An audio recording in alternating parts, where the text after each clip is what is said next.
magandang araw po sa lahat, mga kabady.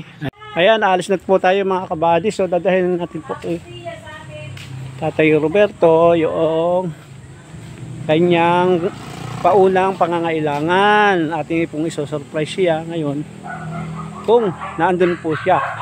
Kasi libing po ng kanyang bayaw ngayong araw na ito. Kaya titingnan po natin kung naandun siya. Samahan niyo ako mga kabady. Dala na po natin yung kanyang pangangailangan na bigas, kape, kaunting sardinas, tinapay, at saka yung pambomba, kanyang CR. Ayan po, Barangay Bara, Lucena City. At yun daw pong mga remaining ng mga kailangan niya ay sa susunod po mapapabigay. Yun po ang advice ni Kuya Ruel Lipat. Kaya samahan niyo ako mga kabady. Ayan, malapit na po tayo sa bahay ni Tatay Roberto. Sana nandito si Tatay Ubit. Daming buhangin na. Sagali ka rin sa school? Ay. Oh, yung putik. Ang grabe ka putik.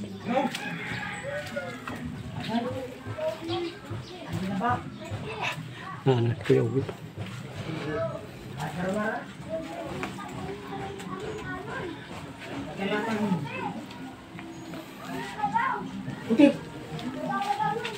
Kuya Ubit! Oh! Hoy! Bakit at sobrang putik? Putik ka, kawan ng gulan. Bago ang daming buhangin. Naglubog ang aking paa. Lumubog ang paa ko doon. Sobrang putik. Putik eh. No, ayos na. Ha? Ayos na ating biyaya. Yung una mong kahilingan ay pero may kasunod pala sabi ni Kuya Ruel. Solar. Oo, yung mga po, hindi pa sa susunod na pagbalik ko dito yung iba. Ikaw pala ay nakipaglibing doon sa bayaw mo. Oo, Kabon. Nandito ka na daw. Ay, wala tang tao. Ay, ako nga bumalik dahil wala man tao, nakalak. Sabi ko wala tiyak akong nakapaglibing. Kaya sabi ko, babalik na lang ulit ako. So yung bomba, wala? Nandito na, yung bomba, na yung kahilingan inuna na ni Kuya Ruel. Yung solar, wala. Yun isa, kasunod pa yung ibang mga kahilingan mo. Baka madadagdagan pa yun ni Kuya Ruel ng Pero naandito na yung iyong grocery, bigas, dilata, kape, tinapay. Wala pa sinaing. Wala ka pa sinaing. Wala kang bigas eh. At tingnan ko, wala pa kang sinaing si Kuya Ubit. Wala pa. Wala pa daw bigas, Kuya Ruel.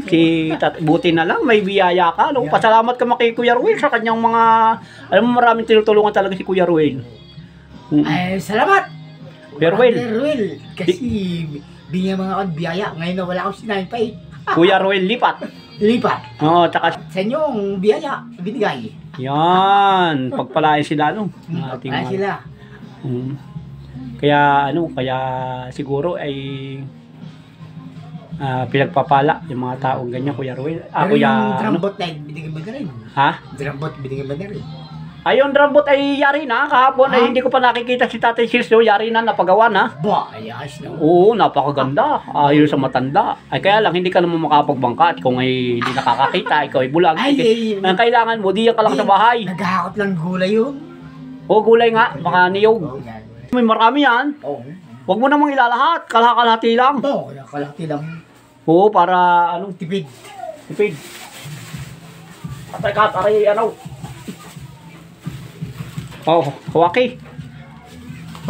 Yan, teka. Hugot.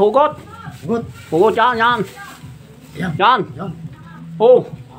Mga 3 kilo lang to. Mahigit yan. Yan. Malalaki yan. Di sa susunod yung mga huli mo daw kahilingan ay isusunod na lang. Kaya ang sana maipaabot ulit kay Kuya Ruel. Kaya in-update lang kita. Pasalamat ka. Ha? Panglibang ba kayo? isang radyo na makinig kang balita. Ng ano? Mga isang radyo lang, yung balita, kahit balita, paglinig ko sa mga balita lang. Meron bang nabibili pa ngayong radyo? Pero pa, Ha? baterya. Nakakabil pa yon? Ikaw ba may kuryente dito? Wala. Di, baterya lang. Battery lang, yung di battery.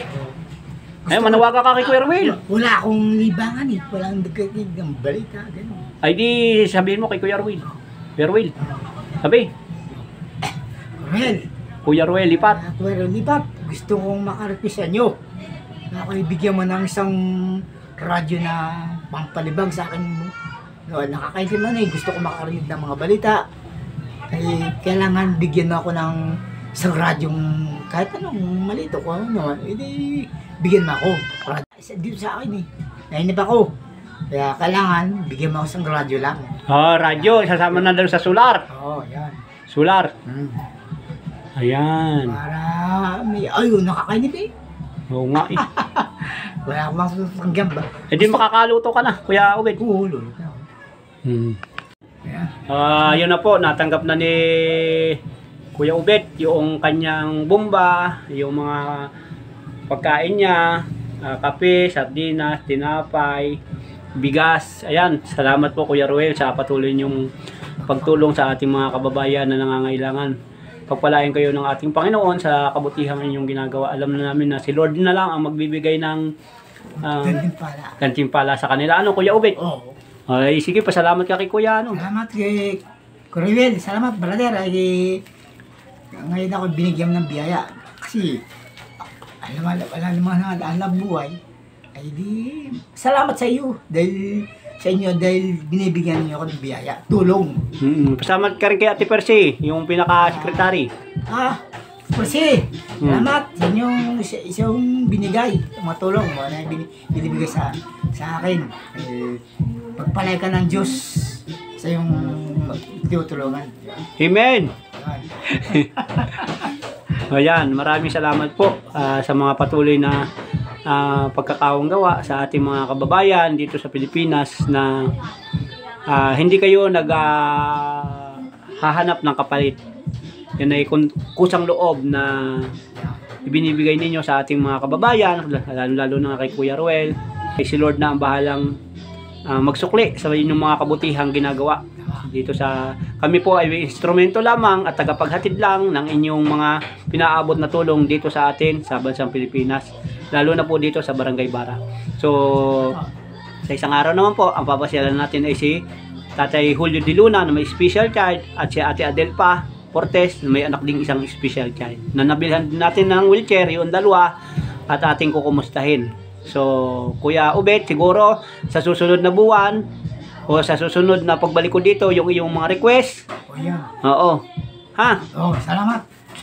Ilagay mo yan sa yung ano ha. Okay. Yes, God salamat, bless po sa ating lahat. Thank you. Maraming salamat po sa inyong patuloy na pagkakawang gawa at patuloy na pagtulong ninyo sa mga nangangailangan. Katulad nga po ni Kuya Ubed na wala naman po siyang hanap buhay, bulag, ay umaasa rin po sa mga tao, ay kaso nga lang po yung mga pamilya niya wala rin. Kaya ano na lang, pagka walang talagang ayuda, ay di tulog na lang at nga ay mas bagay, marami naman tubig sa galon, igib na lang, yun na lang tubig. Mahirap naman tubig ng tubig. Oo, wag lang tubig ng lambanog. Oo nga, yun lang, pampadugtong ng buhay tubig. Salamat. Sige, bye-bye na. Kaway na, Kuya Ubed, kaway dito, kaway. Salamat. Yan.